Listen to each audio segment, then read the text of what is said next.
তো গাইজ পুনৰ এটা সৰু ভিডিঅ'লৈ আপোনালোকৰ ওচৰলৈ আহিছিলোঁ। আগৰ ভিডিঅ'টোত আপোনালোকে এই ভিডিঅ'টোৰে অকণমান দেখিবলৈ পাইছিল। আমি বাহঁতৰ ঘৰলৈ আহিছোঁ, কিন্তু কিয় আহিছিলোঁ জনোৱা নাছিলোঁ। বাহঁতৰ ঘৰলৈ আহিছোঁ, বায়ে এখন দোকান দিছে ঘৰতে। চ' দোকানখনৰ আমি উদ্বোধন কৰিবলৈ আহিলোঁ। ইয়াতে ধানী, গীতম আৰু যাৰ ল'ৰাটো ইয়াতে আছে ধুনু, ইহঁতক মই তিনিওটাকে মেগী বনাই দিলোঁ আৰু মেগী খাই আছে। আৰু বাৰ দোকানখনত কিবা বস্তু কিনিবৰ কাৰণে ধানী আৰু গীতমে এই নকলি পইচাখিনি ৰেডি কৰি আছে।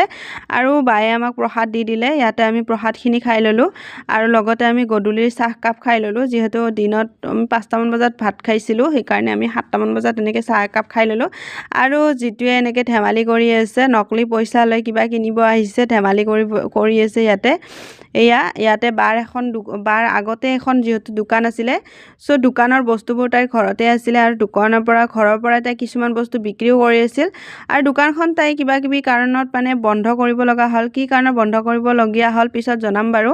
চ' তাই ভাবিলে এতিয়া ঘৰৰ পৰাই দোকানখন দি থাকোঁ, সেইকাৰণে দোকানত বস্তুখিনি এনেই পৰি থকাৰ কাৰণে এখন দোকান সাজি লৈছে। আৰু ইয়াতে ভিনদেউ কিবা কিবি পইচা দিহে বস্তু লৈছে দেই। আৰু ঘৰৰ পৰা একদম সন্মুখতে দোকানখন দিছে।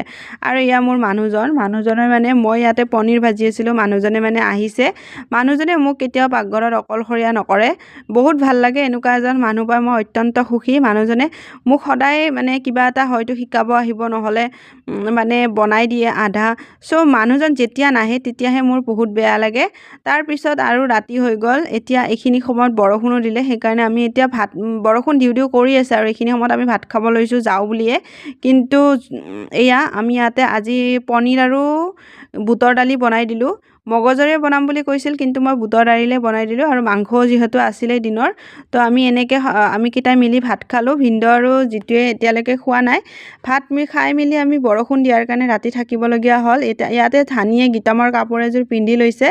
আৰু বৌ যিহেতু প্ৰথমবাৰ আহিছে ৰাতি থাকিবৰ কাৰণে, সেইকাৰণে বৌক বিচনাতে থাকিব দিলোঁ। ধানীয়ে পূৰা একদম আঁঠুৱাখন গুজি দি আছে। আৰু ইয়াতে জিতু আৰু ভিনদেউ অলপমান দেৰিকৈ ভাত খালে, আৰু বাবলুদা সিফালে শুইয়ে থাকিল। বাবলুদা, ভিনদেউ আৰু জিতু এইটো ৰুমতে শুব। আৰু আমি তিনিওটা মানে লেডিজ পাৰ্টিখিনি এইটো ৰুমৰ ফালে আহিছোঁ, লেডিজ আৰু বাচ্ছা পাৰ্টি। চব বাইদেউ, মই আৰু গীতম ইয়াতে মাটিতে বিচনা পাৰি লৈছোঁ আমিও। তাৰপিছত ৰাতিপুৱা আমি সোনকালে জিতু আৰু মই ঘৰলৈকে ঘূৰি আহিলোঁ।